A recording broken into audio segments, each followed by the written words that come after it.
Kabar surgawi yang mengguncang emosi bangsa. Kabar yang dijamin bikin seluruh masyarakat tanah air auto bahagia. Shin Tae-yong dikonfirmasi masih mau jadi pelatih timnas Indonesia jika PSSI menginginkannya kembali. Apakah ini pertanda kebangkitan kembali timnas Garuda? Saksikan selengkapnya dan rasakan harunya. Drama paling membakar sepanjang sejarah sepak bola tanah air. Patrick Kluivert diisukan mundur usai timnas Indonesia dihajar Jepang. Apakah ini akhir dari era Kluivert? Jangan lewatkan fakta mengejutkan di balik isu pengunduran dirinya. Gebrakan gila dari Marcelino Ferdinand. Marcelino Ferdinand main di Piala Presiden 2025 dulu bareng Oxford United, lalu akan dipinjamkan ke klub lain demi perkembangannya. Confirm langsung dari pelatih kepala. Masa depannya dipertaruhkan. Ikuti perjalanan barunya yang penuh kejutan. Gempa transfer Eropa mengguncang kandang Garuda. Palermo inginkan Emil Audero kembali. Direktur teknik Palermo, Carlo Osti saat ini menjadikan kiper timnas Indonesia Emil Audero Mulyadi sebagai target transfer utama mereka di bursa musim panas. Apakah Emil akan kembali ke Italia? Simak spekulasi panasnya sekarang juga. Tugas berat sebesar Gunung Himalaya. Selain Coach Patrick Kluivert, Coach Gerald Vandenburg juga mengemban tugas sangat berat. Tidak bisa dipungkiri, pencapaian Shin Tae-yong bersama timnas U33 khususnya di Piala Asia sangat tinggi. Capai semifinal bahkan hampir lolos Olimpiade. Mampukah mereka menyaingi bayang-bayang kejayaan Shin Tae-yong? Telusuri perjuangannya lebih dalam. Keputusan global yang menggemparkan dunia sepak bola. Tuan rumah Piala Dunia 2026 sudah dipastikan bakal berlangsung di Arab Saudi dan Qatar. Erick Thohir minta ronde 4 fair dan sportif. Mampukah Indonesia menembus kerasnya duel antar benua? Saksikan strategi dan pesan tajam Erick Thohir. Manuver besar yang mengagetkan Asia. Perubahan besar di timnas China. Setelah pemecatan Branko Ivankovic, Shin Tae-yong muncul sebagai kandidat pelatih baru. Apakah Shin Tae-yong akan pindah haluan ke rival utama? Baca kisah lengkapnya sebelum semuanya terlambat. Kezaliman yang menyulut amarah Garuda. Media Vietnam sebut keputusan AFC rugikan timnas Indonesia di putaran 4 kualifikasi Piala Dunia 2026. Tim Indonesia mengalami kerugian besar karena harus bermain di kandang lawan. Apakah ini bentuk ketidakadilan nyata terhadap Indonesia? Bongkar semua faktanya sekarang juga. Tak masuk akal. Jordi Amat dan Tom Hai bisa gabung Persija kah? Negosiasi gaji super alot jadi batu sandungan. Apakah manajemen Persija berani ambil risiko? Lihat bocoran info mengejutkannya hanya di sini. Sebelum kita lanjut ke berita. Kabar surgawi yang mengguncang emosi bangsa. Kabar yang dijamin bikin seluruh masyarakat tanah air auto bahagia. Shin Tae-yong dikonfirmasi masih mau jadi pelatih timnas Indonesia jika PSSI menginginkannya kembali. Apakah ini pertanda kebangkitan kembali timnas Garuda? Saksikan selengkapnya dan rasakan harunya. Like yang mengguncang langit Garuda. Shin Tae-yong beri isyarat mengharukan untuk kembali. Dunia sepak bola Indonesia kembali diguncang. Bukan oleh skor, bukan oleh drama lapangan, tapi oleh satu like kecil yang maknanya lebih dahsyat dari 100 pidato politik.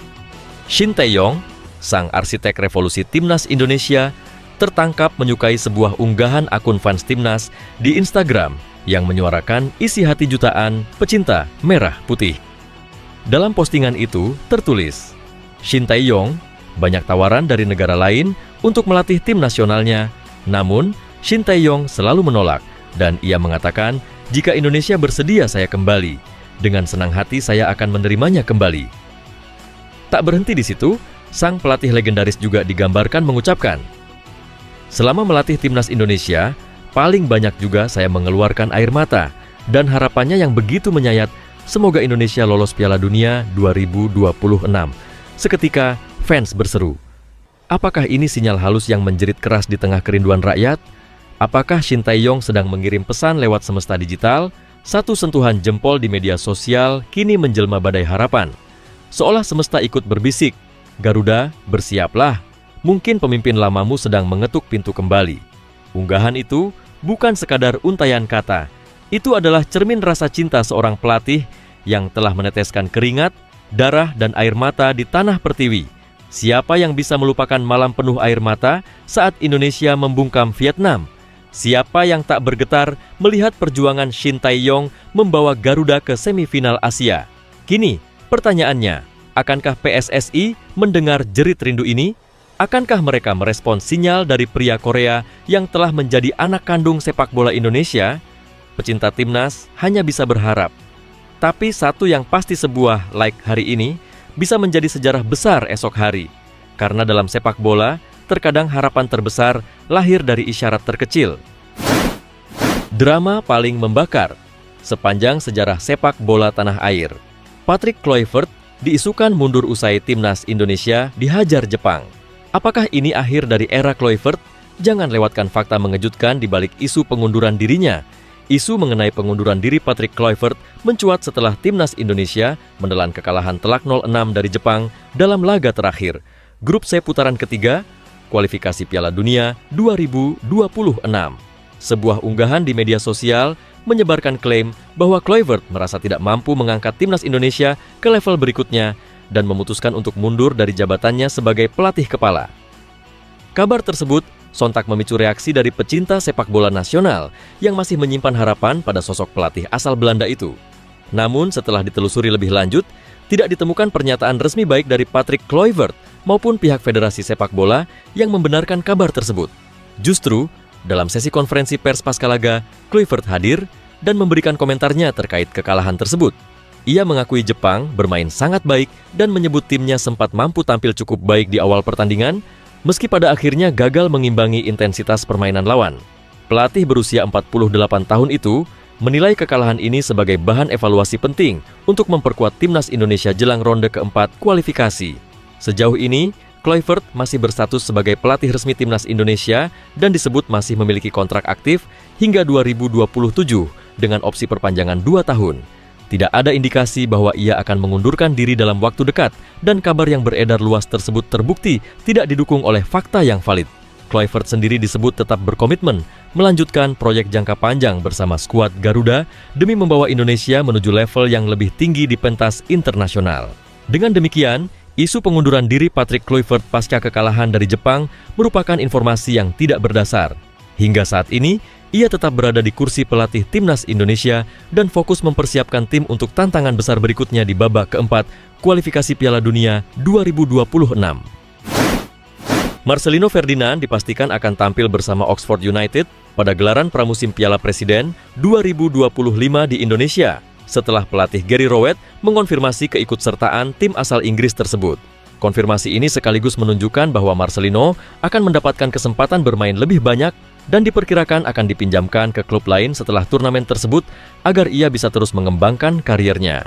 Pengelolaan menit bermain yang tepat di Eropa menjadi alasan utama keputusan tersebut, mengingat selama musim berjalan, Marcelino hanya mencatatkan sekitar 15 menit penampilan di tim utama Oxford United dan lebih sering turun di skuad U21. Media Inggris menyebut klub Oxford memang sedang menyiapkan peminjaman bagi Marcelino untuk musim 2026 dengan opsi klub Belanda seperti NAC Breda menjadi salah satu kandidat penerima. Ide dasar di balik langkah ini adalah membiarkan sang pemain muda menambah jam terbang kompetitif. Rowett juga menyebut bahwa performa gemilang Marcelino, terutama di tim U21 dengan 3 gol termasuk brace di kompetisi lokal, menunjukkan potensinya, meski belum cukup mendapatkan peluang di skuad utama. Dengan kontrak yang masih berlangsung hingga Juni 2026, kabar ini menyiratkan rencana pengembangan karier yang matang, tampil di Piala Presiden bersama Oxford United, kemudian menjalani peminjaman yang diharapkan membawa perkembangan signifikan lewat intensitas permainan reguler. Marcelino pun diyakini siap menghadapi tantangan baru demi masa depan gemilangnya di lapangan. Emil Audero Mulyadi kembali menjadi sorotan jelang bursa transfer musim panas. Kiper kelahiran Indonesia yang telah lama berkarier di sepak bola Italia itu dikabarkan masuk dalam daftar teratas incaran Palermo untuk memperkuat lini pertahanan mereka. Klub asal Sisilia tersebut menjadikan Audero sebagai target transfer utama, terutama setelah penampilan solidnya dalam beberapa kesempatan di level klub maupun kontribusinya sebagai bagian dari timnas Indonesia. Langkah ini dipandang sebagai upaya serius Palermo untuk membangun tim yang lebih kompetitif demi ambisi promosi ke Serie A. Ketertarikan Palermo kepada Audero bukanlah tanpa alasan. Sang penjaga gawang memiliki pengalaman panjang di kompetisi elit Italia dan dikenal memiliki kualitas refleks serta distribusi bola yang mumpuni. Meskipun musim lalu bersama Como, ia hanya tampil dalam 8 laga, performa Emil tetap dinilai menjanjikan dan mampu memberikan keamanan di bawah Mistar. Palermo sendiri tengah berada dalam proses perombakan skuad, terutama di sektor penjaga gawang, dan Audero dipandang sebagai figur yang cocok memimpin pertahanan tim. Kabar ini pun mengundang perhatian publik Indonesia, mengingat Emil kini sudah resmi menjadi bagian dari skuad Timnas Indonesia. Dukungan dari para penggemar pun semakin menguat dengan adanya kemungkinan Emil akan bermain secara reguler di level klub. Situasi tersebut bisa berdampak positif terhadap performanya di level internasional, di mana konsistensi bermain sangat dibutuhkan agar ia terus menjadi andalan tim nasional. Kembalinya Emil ke Palermo dinilai akan membuka jalan lebih luas bagi perkembangannya sebagai kiper utama baik di klub maupun timnas. Palermo disebut siap mengupayakan berbagai langkah konkret untuk merekrut Audero secara permanen.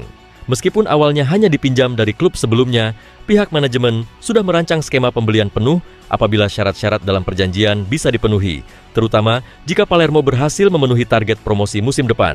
Dengan usia yang masih dalam puncak performa untuk seorang kiper, Audero dianggap sebagai investasi jangka panjang yang sangat berharga bagi klub. Harapan tinggi kini melekat pada nama Emil Audero. Jika proses kepindahan ini benar-benar terrealisasi, bukan tidak mungkin ia akan menjadi kiper utama yang mampu membawa Palermo kembali bersaing di papan atas Liga Italia, sekaligus menjaga kepercayaan besar dari publik Indonesia yang mendambakan kiprah bintang keturunan di panggung sepak bola Eropa dan dunia. Dua nama besar dalam skuad Timnas Indonesia, Jordi Amat dan Tom Hey, belakangan ini ramai dikaitkan dengan klub Liga 1, Persija Jakarta. Kabar mengenai kemungkinan bergabungnya kedua pemain ini mencuat ke permukaan seiring dengan langkah Persija yang tampaknya serius ingin membangun kekuatan baru untuk kompetisi musim depan. Jordi dan Tom dinilai sebagai sosok yang bisa memperkuat lini pertahanan serta lini tengah Macan Kemayoran. Kedua pemain juga memiliki pengalaman internasional yang luas, sehingga kehadiran mereka akan memberikan pengaruh besar baik di dalam maupun luar lapangan. Proses negosiasi antara manajemen Persija dan perwakilan kedua pemain kabarnya sudah berlangsung cukup lama. Namun, proses ini belum membuahkan hasil final karena terkendala pada kesepakatan mengenai gaji dan struktur kontrak. Baik pihak Jordi Amat maupun Tom Hey disebut menginginkan kompensasi yang sepadan dengan pengalaman dan kontribusi mereka sebagai pemain yang aktif membela timnas Indonesia dan pernah merumput di Eropa. Di sisi lain, Persija juga tengah menghitung dengan cermat struktur finansial tim agar tetap kompetitif secara ekonomi. Tom Hey, yang baru saja berstatus bebas transfer setelah tidak memperpanjang kontraknya dengan Almere City di Belanda, menjadi salah satu pemain yang cukup diminati. Kariernya di Eropa dan penampilan apiknya bersama timnas Indonesia membuatnya menjadi incaran sejumlah klub lokal, termasuk Persija. Tom diyakini sedang mempertimbangkan berbagai opsi, namun Persija menjadi klub yang paling intens menjalin komunikasi dengannya. Meski demikian, belum ada kepastian karena negosiasi gaji disebut masih berlangsung alot. Sementara itu, nama Jordi Amat juga menjadi sorotan. Bek naturalisasi yang selama ini memperkuat Johor Darul Takzim di Liga Super Malaysia disebut mulai mencari opsi baru untuk musim depan. Beberapa rumor menyebut bahwa Jordi ingin tantangan baru dan Indonesia bisa menjadi pelabuhan yang menarik baginya. Persija menjadi salah satu klub yang paling serius memburu tanda tangan Jordi, meskipun beberapa klub besar lainnya seperti Persib Bandung dan Bali United juga dikaitkan dengan sang pemain. Minat besar Persija terhadap kedua pemain ini sejalan dengan keinginan pelatih Mauricio Souza yang ingin membentuk tim kuat dengan keseimbangan antara pemain muda potensial dan pemain senior berpengalaman. Baik Jordi maupun Tom diyakini masuk dalam rencana besar sang pelatih yang melihat mereka sebagai kunci untuk memperbaiki performa klub yang musim lalu belum menunjukkan konsistensi di papan atas. Jika negosiasi ini membuahkan hasil, maka Persija akan menjadi klub Liga 1 pertama yang berhasil mengamankan dua pemain naturalisasi yang aktif bermain di timnas senior sekaligus. Hal ini tentu akan memberikan dampak besar terhadap pamor tim dan sekaligus mengangkat level kompetisi di Liga 1 secara keseluruhan. Namun untuk saat ini, proses pembicaraan masih berjalan dan belum ada pengumuman resmi. Para pendukung Persija dan pecinta sepak bola nasional masih menanti dengan harapan besar apakah dua pilar timnas Indonesia ini benar-benar akan berkostum Macan Kemayoran dalam waktu dekat.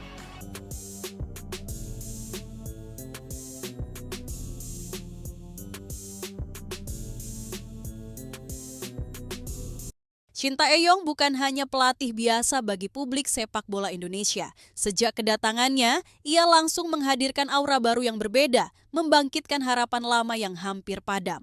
Bukan karena prestasi yang langsung gemilang, tapi karena cara ia bekerja, cara ia memandang sepak bola, dan yang terpenting, cara ia mencintai tim ini seolah dirinya bukan orang luar.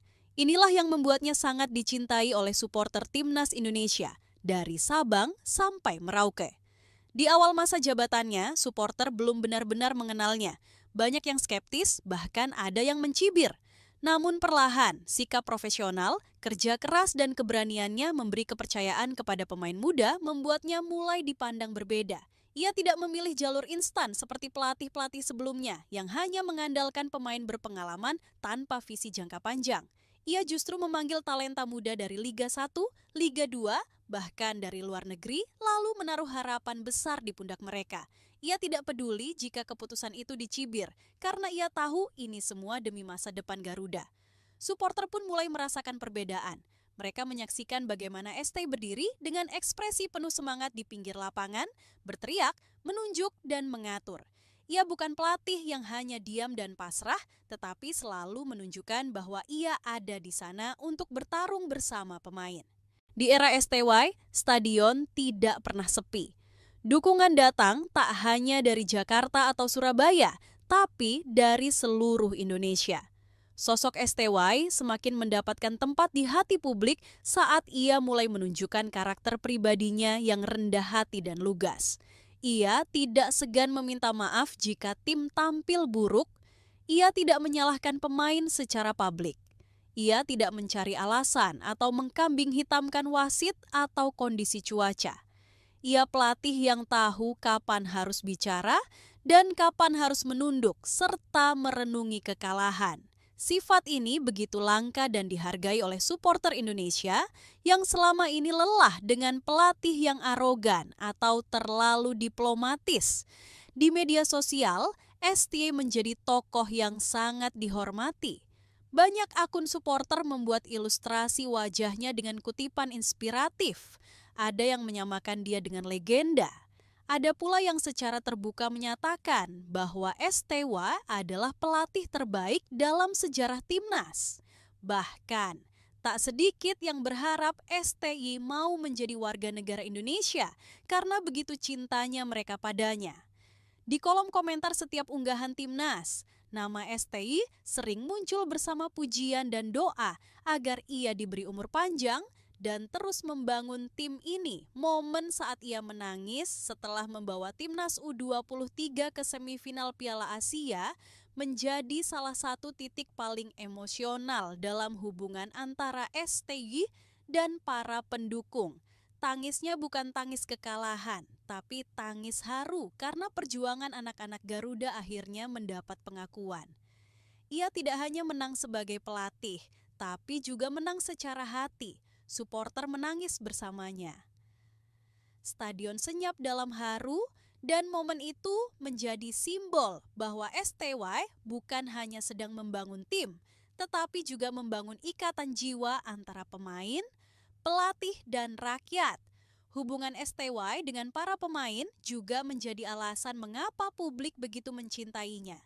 Ia dekat secara emosional, tetapi tetap menjaga profesionalitas. Pemain-pemain muda merasa aman, percaya, dan dihargai.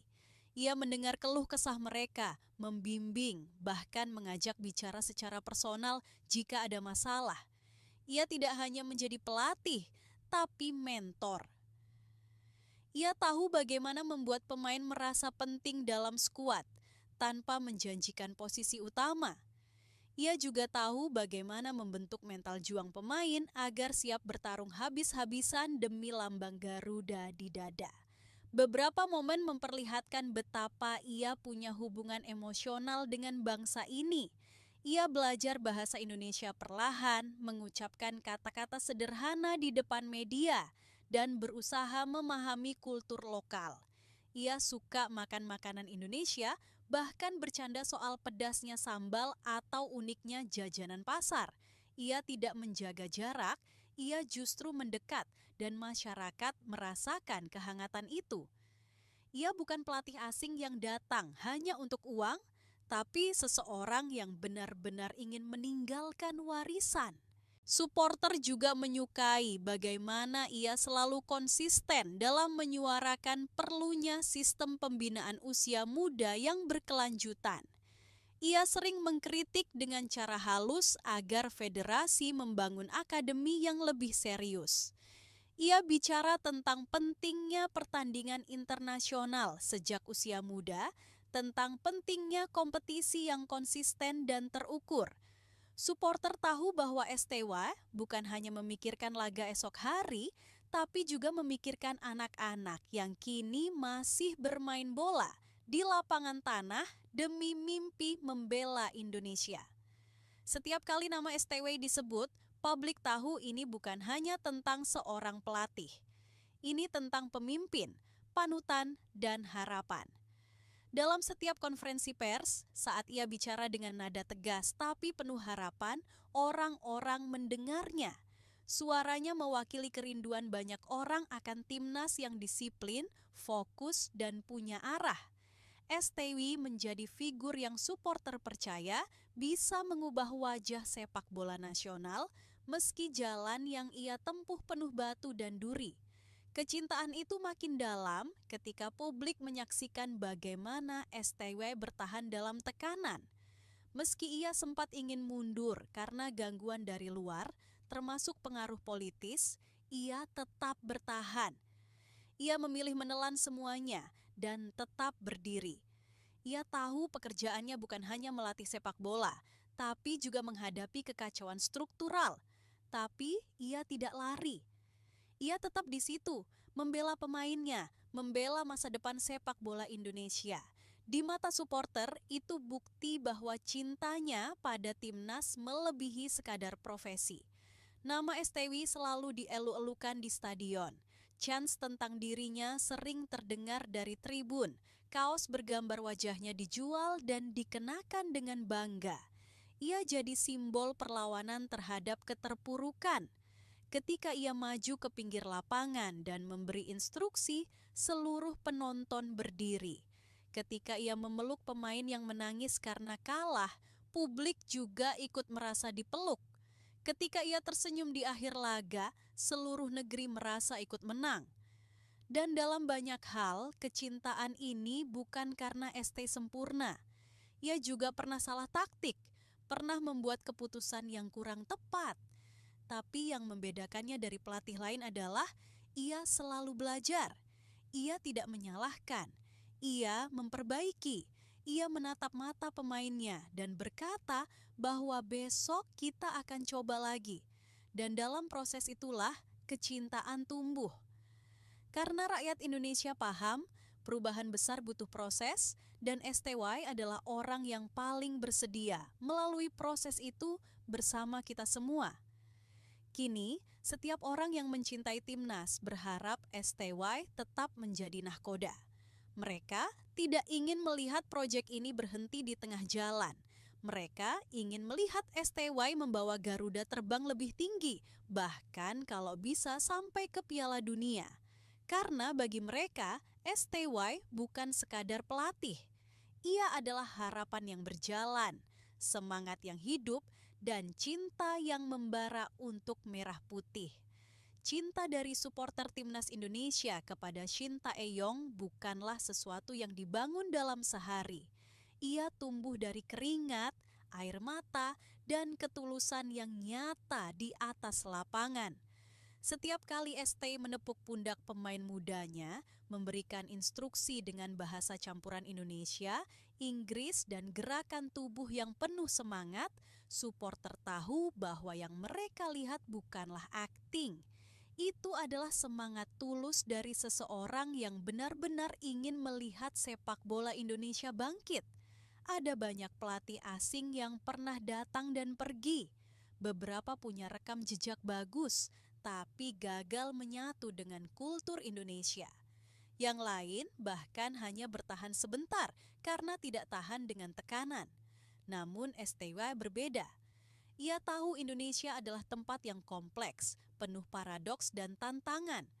Namun ia juga melihat potensi besar dan alih-alih mengeluh, ia memutuskan untuk menjadi bagian dari solusi. Itu yang membuat supporter merasa bahwa STY adalah bagian dari mereka. Ia bukan orang yang menyukai sorotan berlebihan. Dalam setiap wawancara, ia bicara dengan singkat dan jelas. Ia tidak memoles fakta. Jika tim bermain buruk, ia katakan langsung. Jika ada kemajuan, ia apresiasi, tapi tak pernah berlebihan. Sikap ini yang lugas dan transparan membuat banyak orang menaruh rasa hormat yang tinggi padanya. Di era digital di mana publik muak dengan kebohongan dan janji manis, STY menawarkan ketulusan yang langka. STY juga tak segan memuji pemainnya di depan umum, bahkan saat kalah. Ia tahu kepercayaan diri pemain Indonesia bisa runtuh hanya karena satu kesalahan.